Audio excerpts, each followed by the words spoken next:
பிரதமர் மோடி அவர்களே, நீங்க ஊழலை பத்தி பேசலாமா? அது மட்டும் இல்ல, இப்ப ஊழல்வாதிகளுக்கு கேரண்டி கொடுக்கிற மேட் இன் பிஜேபி வாஷிங் மிஷினை வச்சு ஊழல் கரை படிஞ்சவங்களை சுத்தப்படுத்துறீங்களா? இனியும் நீங்க ஊழலை பத்தி பேசினா கிராமத்துல சொல்லுவாங்கல்ல, யோகியம் வரான் சொம்பு எடுத்து உள்ள வைன்னு. அப்படித்தான் மக்கள் சொல்லுவாங்க. தன்னை சுத்தி இருந்த அத்தனை பேரையும் முதுகலை குத்தன பழனிசாமி பாஜகவோட கூட்டணியை முறிஞ்சிடுச்சுன்னு சொன்னார். சரி, ஏன் எதிர்த்து பேசலன்னு நாம கேட்டா, பாஜகவை எதிர்த்து பேச முடியாது, அது கூட்டணி நிறுவனம்னு சொல்றாரு. இப்படிப்பட்டவங்களை பத்தி நாம என்ன பேசுறது? ஒரே வரியில சொல்லணும்னா, இது சிம்பிளி வேஸ்ட். வேண்டாம் மோடி. சத்தமா சொல்ல, வேண்டாம். சத்தமா வேண்டாம். சத்தமா வேண்டாம். வேண்டாம். பிரதமர் மோடி அவர்கள் எப்பவும் வெளிநாட்டில் டூர்ல இருக்கிறவர். இப்போ தேர்தல் வந்துடுச்சுன்னு உள்நாட்டில் டூர்ல இருக்காரு. இப்போ கூட்டங்கள்ல பேசுறாரு. அதுல எங்கேயாவது தன்னோட 10 ஆண்டு கால ஆட்சியோட சாதனைகளை எங்கேயாவது பேசுறாரா?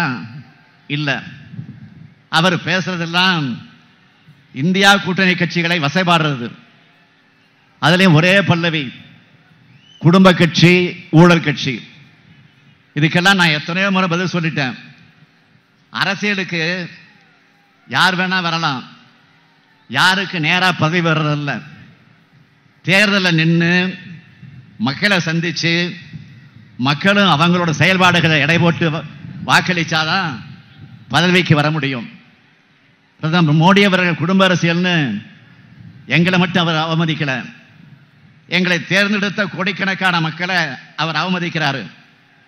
அதே மாதிரி ஊழலை பத்தி பேசுறதுக்கு பிரதமர் வெட்கப்பட வேண்டாமா? ஊழலுக்கு ஒரு யூனிவர்சிட்டி கட்டினா அதுக்கு வேந்தரா இருக்கக்கூடியவர் யாருன்னு கேட்டீங்கன்னா, அவருக்கு தான் அந்த தகுதி முழுசா இருக்கு. தேர்தல் பத்திரம்னு ஒரு நடைமுறையை கொண்டு வந்து ஊழலை சட்டபூர்வமாக்கினது யாரு? நீங்க தானே. மற்ற கட்சிகளும் அதில் நிதி வாங்கியிருக்கோம்னா நீங்க அந்த நடைமுறையை கொண்டு வந்தது தான் காரணம். ஆனா நீங்க எப்படி நிதி வாங்கினீங்க? இடி, ஐடி, சிபிஐன்னு உங்க கூட்டணி அமைப்புகள் மூலமா ரைடு விட்டு மிரட்டி தேர்தல் பத்திரங்களை பெற்று பணம் பறிச்சது பாஜக. பாஜகவுக்கு பணம் கொடுத்த கம்பெனிகள் மேல எப்போ ரைடு விட்டீங்க? உடனே அவங்க என்னைக்கு பணம் கொடுத்தாங்கன்னு எல்லா தகவலும் இப்ப வெளியாகிட்டு இருக்க. அடுத்து பிஎம் கேர்ஸ் நிதி, இதுல வசூல் பண்ண தொகையை பத்தி கேள்வி கேட்டா அது தனி அறக்கட்டளைன்னு சொல்றாங்க. அப்படின்னா ஏன் பிரதமர் பேர்ல ஆரம்பிச்ச ஆயிரக்கணக்கான கோடிகள், அந்த கோடிகளை ஏன் நிதியா வாங்கினீங்க? இதுக்கும் பதில் இல்லை. அடுத்து உங்க ஆட்சிக்கு சிஏஜி கொடுத்த சர்டிபிகேட் என்ன? 7 schemes, 7 lakh crore mega scam. இதை பத்தி ஏன் வாயை திறக்க மாட்டேங்கிறீங்க? இதை வெளியிட்ட தணிக்கைத்துறை அதிகாரிகள் 3 பேரை உடனே டிரான்ஸ்பர், பணியிட மாற்றம் செஞ்ச மர்மம் என்ன? அடுத்து ரஃபேல் ஊழல். காங்கிரஸ் ஆட்சியில ஒரு விமானத்துக்கு 526 கோடி ரூபாய்க்கு ஒப்பந்தம் போட்டாங்கன்னா, பாஜக ஆட்சியில 1670 கோடி ரூபாய்க்கு வாங்கினாங்க. இதனால பயனடைந்தது யாருன்னு காங்கிரஸ் கேட்ட கேள்விக்கு இன்னைக்கு வர பிரதமர் பதில் சொல்லல. கார்பரேட்டுகளுக்கு பல ஆயிரம் கோடி ரூபாயில் கடன்களை தள்ளுபடி பண்ணிட்டு கார்பரேட் முதலாளிகளுக்காகவே எப்படி அரசை நடத்துறீங்கன்னு சகோதரர் ராகுல் காந்தி அவர்கள் நாடாளுமன்றத்தில் அடுக்கடுக்கா கேள்வி எழுப்பினப்போ பதில் சொல்லாம பர்சனலா அட்டாக் பண்ணீங்க. அது மட்டுமா, அவருடைய எம்பி பதவியை பறிச்சீங்க. பிரதமர் மோடி அவர்களே, நீங்க ஊழலை பத்தி பேசலாமா? அது மட்டும் இல்ல, இப்ப ஊழல்வாதிகளுக்கு கேரண்டி கொடுக்கிற மேட் இன் பிஜேபி வாஷிங் மிஷினை வச்சு ஊழல் கரை படிஞ்சவங்களை சுத்தப்படுத்துறீங்களா? இனியும் நீங்க ஊழலை பத்தி பேசினா கிராமத்தில் சொல்லுவாங்கல்ல, யோகியம் வரான் சொம்பு எடுத்து உள்ள வைன்னு. அப்படித்தான் மக்கள் சொல்லுவாங்க. 10 ஆண்டுகள் ஆட்சி செய்தோம், சாதனைகள்னு தமிழ்நாட்டுக்கு சிறப்பு திட்டங்கள்னு எதையும் செய்ய சொல்ல முடியாம பிரதமர் ஒரு பக்கம்னா, இன்னொரு பக்கம் 10 ஆண்டுகள் தமிழ்நாட்டை சீரழிச்ச பழனிசாமி நடக்கிறது இந்தியாவை யார் ஆளணும் என்பதற்கான நாடாளுமன்ற தேர்தல். இந்தியா கூட்டணி தான் ஆளணும்னு நாம் சொல்றோம். ஆனா அதிமுகவை பொறுத்த வரைக்கும் யார் ஆளணும் சொல்லாம, யார் ஆளக்கூடாதுன்னு சொல்லாம, யார் தான் உண்மையான எதிரினே தெரியாம, எதுக்காக தேர்தல் நிற்கிறோம்னு என்ற தெளிவே இல்லாம கள்ள கூட்டணிக்கு ஆதாயம் தேடித்தர களத்துக்கு வந்திருக்கிறார் பழனிசாமி. தன்னை சுற்றி இருந்த அத்தனை பேரையும் முதுகுல குத்தின பழனிசாமி பாஜகவோட கூட்டணியை முறிஞ்சிடுச்சுன்னு சொன்னார். சரி, ஏன் எதிர்த்து பேசலன்னு நாம கேட்டா, பாஜகவை எதிர்த்து பேச முடியாது, அது கூட்டணி நிறுவனம் சொல்றாரு. இப்படிப்பட்டவங்களை பத்தி நாம என்ன பேசுறது? ஒரே வரியில சொல்லணும்னா இது சிம்பிளி வேஸ்ட். நம்மளை பொறுத்த வரைக்கும் 3 ஆண்டுகள்ல நம்ம திராவிட மாடல் அரசு எத்தனையோ சாதனைகள் செஞ்சிருக்கு. நம்முடைய சாதனைகளை தான் அடையாளமாக காட்டி நாம வாக்கு கேட்கிறோம்.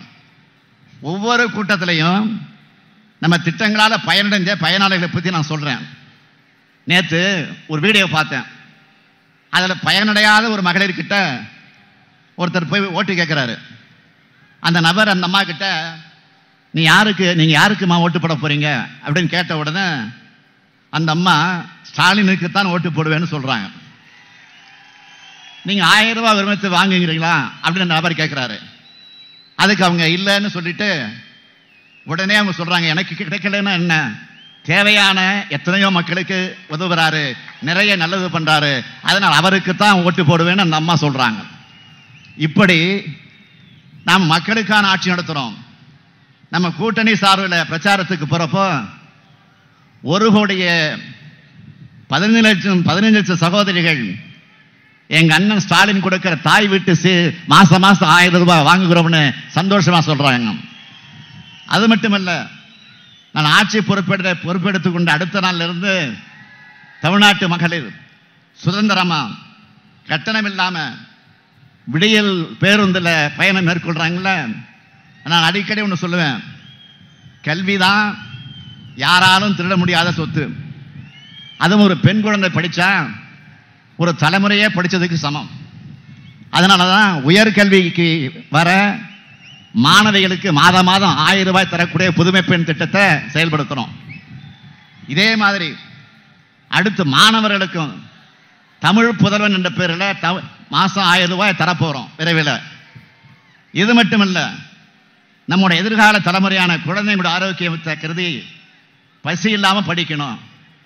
அது இந்தியாவிலே முதல் மாநிலமா முதலமைச்சரின் காலை உணவு திட்டத்தை தொடங்கி 16 லட்சம் குழந்தைகளுக்கு சுவையான காலை உணவு அளிக்கிறோம்.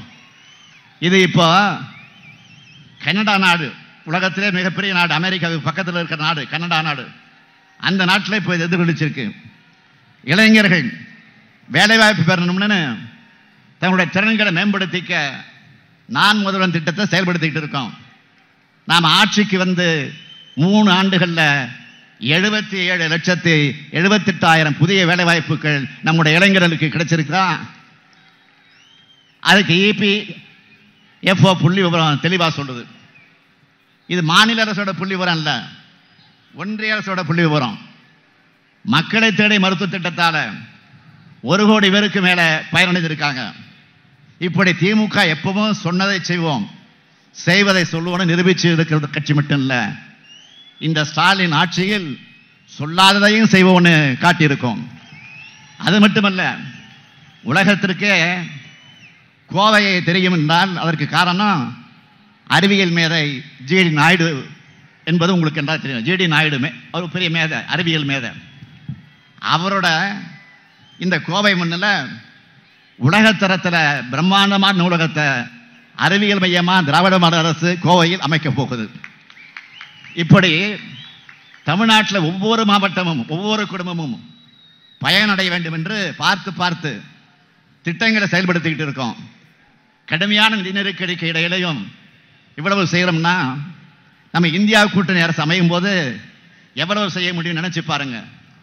அதற்கு முன்னோட்டமா திமுக சார்பில் என்னவெல்லாம் செய்வோம்னு தேர்தல் வாக்குறுதியில் கொடுத்திருக்கிறோம்.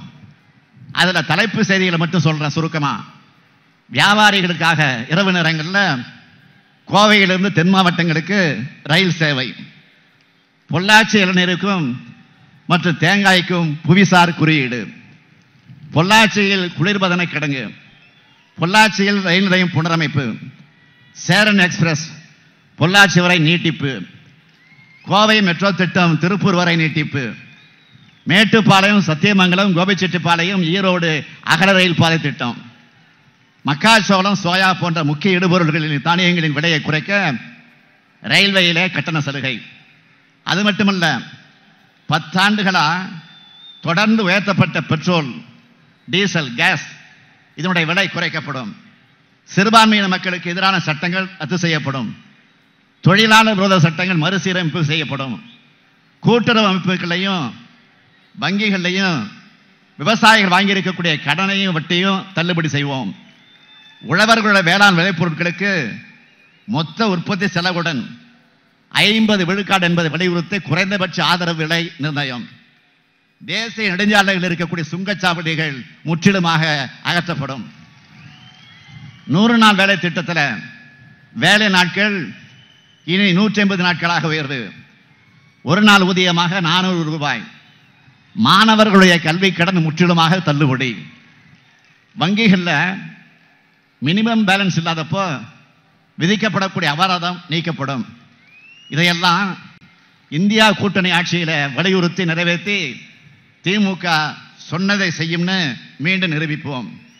இப்படி நாட்டு மக்களுக்காக நன்மை செய்ய நம்மை பணியாற்றி இருந்தால் தொழில்நுட்ப மிகுந்த இந்த கோவையை கடந்த 10 ஆண்டா பாஜக எப்படியெல்லாம் நாசமாக்கி இருக்குன்னு சொல்லட்டுமா? பாஜக ஆட்சியில் 2 பெரிய தாக்குதல் நடந்துச்சு. ஒன்று, கருப்பு பணத்தை ஒழிக்கிறேன்னு சொல்லி ஏழைகளுடைய சுருக்கு பையில் இருந்த பணத்தையும் பறிச்ச பணமதிப்பு இழப்பு நடவடிக்கை தான் முதல் தாக்குதல். இதனால பணப்புழக்கம் குறைஞ்சிச்சு, பல தொழில்கள் முடங்கி போச்சு. 2வது தாக்குதல், ஜிஎஸ்டின்னு ஒரு சட்டத்தை கொண்டு வந்து இந்த கோவையில் முதலாளிகளாக இருந்தவங்கெல்லாம் கடனாளிகளாக ஆக்கினாங்க. பலர் தங்க கம்பெனிகளை இழுத்து மூடுற நிலைக்கு தள்ளிட்டாங்க. அது மட்டுமல்ல, வங்கதேசம் கூட பாஜக அரசு போட்ட ஒப்பந்தத்தால் இங்கே உருவான நூலும் துணியும் தேங்கி கிடக்குது. 35 விழுக்காடு மில்கள் மூட வேண்டிய நிலையில் இந்த மேற்கு மண்டலம் இருக்கு. 2 முறை கோவை பகுதிக்கு வந்து கொங்கு பகுதி எனக்கு மிகவும் நெருக்கமான பகுதின்னு பிரதமர் பேசினார்ல. திமுக தமிழ்நாட்டுக்கான வளர்ச்சி திட்டங்கள் தடுக்குதுன்னு சொன்னார. எப்படிப்பட்ட வழிகட்டண போய் இந்த கோவை பொதுக்கூட்ட மேடையில் இருந்து நான் பகிரமாக ஒரு குற்றச்சாட்டை முன்வைக்கிறேன். தமிழ்நாட்டை சார்ந்த ஒரு மிகப்பெரிய தொழில் நிறுவனம் 6500 கோடி ரூபாய் முதலீட்டில் கோவையை சேர்ந்த 10,000 பேருக்கு வேலை வாய்ப்பு அளிக்கக்கூடிய முதலீட்டை மேற்கொள்ள முடிவாச்சு. தமிழ்நாடு அரசு கூட இதுக்கான எல்லா பேச்சுவார்த்தைகளையும் முடிச்சு வச்சிருந்தோம். ஆனால் அவங்களை மிரட்டி அந்த தொழில் திட்டத்தை குஜராத்துக்கு மாற்றிட்டாங்க. இதுதான் கோவைக்கான பாஜகவினுடைய போலி பாசம். எதிர்காலத்தில் மிகப்பெரிய வாய்ப்புகள் வரும். செமி கண்டக்டர் தொழில் திட்டத்தை குஜராத் மாநிலத்துக்கு மிரட்டி மடை மாற்றினது தான் பாஜக. இப்படி கூச்சமே இல்லாமல் இப்போ ஓட்டி கட்டு வரீங்க. கோவையில் இருக்கக்கூடிய இளைஞர்களுக்கு வேலை வாய்ப்பு கிடைக்கிறது, உங்களுக்கு பிடிக்கலையா? கோவை மக்கள் மேல் ஏன் உங்களுக்கு இவ்வளவு வன்மம், ஏன் கோபம்? கோவை மக்கள் அமைதியை விரும்பக்கூடிய மக்கள். அமைதியான இடத்திலிருந்து தான் தொழில் வரும், தொழில் வளரும், தொழில் வளர்ச்சி இருக்கும், நிறுவனங்கள் நடத்த முடியும். பாஜக போன்ற கலவர கட்சிகளை உள்ள விட்டால் அமைதி போய்விடும், தொழில் வளர்ச்சி போய்விடும், நிறுவனங்களை நிம்மதியாக நடத்த முடியாது. தமிழ்நாட்டின் வளர்ச்சியை தடுக்கிறது யாருன்னு தமிழ்நாட்டு மக்களுக்கு நல்லா தெரியும். அதனால பிரதமர் இங்கே வந்து இட்லி பிடிக்கும், பொங்கல் பிடிக்கும், தமிழ் பிடிக்கும், தமிழ் பிடிக்கும்னு பேசுகிற போலி முகமுடி மொத்தமாக இப்போ கிழிஞ்சு தொங்கிடுச்சு.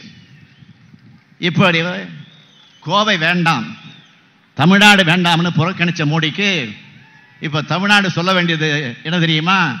வேண்டாம் மோடி. சத்தமா சொல்ல வேண்டாம், சத்தமா வேண்டாம், சத்தமா வேண்டாம், வேண்டாம். தெற்கிலிருந்து வரும் இந்த குரல் இந்தியா முழுக்க கேட்கட்டும். தமிழ்நாட்டு வளர்ச்சியை தடுத்தா, தமிழ் மொழியை புறக்கணிச்சா தமிழ் பண்பாட்டு மேல தாக்குதல் நடத்தினா தமிழ்நாட்டு மக்களோட பதில் எப்படி இருக்கும்னு ஏப்ரல் 19ஆம் தேதி உங்கள் வாக்குகள் மூலமாக காமிக்கணும். பாஜக கூட்டணியையும் பாஜகவோட பி டீமான அதிமுக கூட்டணியும் ஒரு சேர வீழ்த்தணும். இந்தியா கூட்டணிக்கு நீங்கள் அளிக்கும் வாக்கு இந்தியாவை காக்கட்டும், தமிழ்நாட்டை காக்கட்டும், நம்ம எதிர்கால தலைமுறையை காக்கட்டும், பாசிசத்தை வீழ்த்த இந்தியாவை காக்க உங்கள் ஸ்டாலின் அழைக்கிறேன். 40 நமது, நாடும் நமது, 40 நமது, நாடு நமது. நன்றி, வணக்கம்.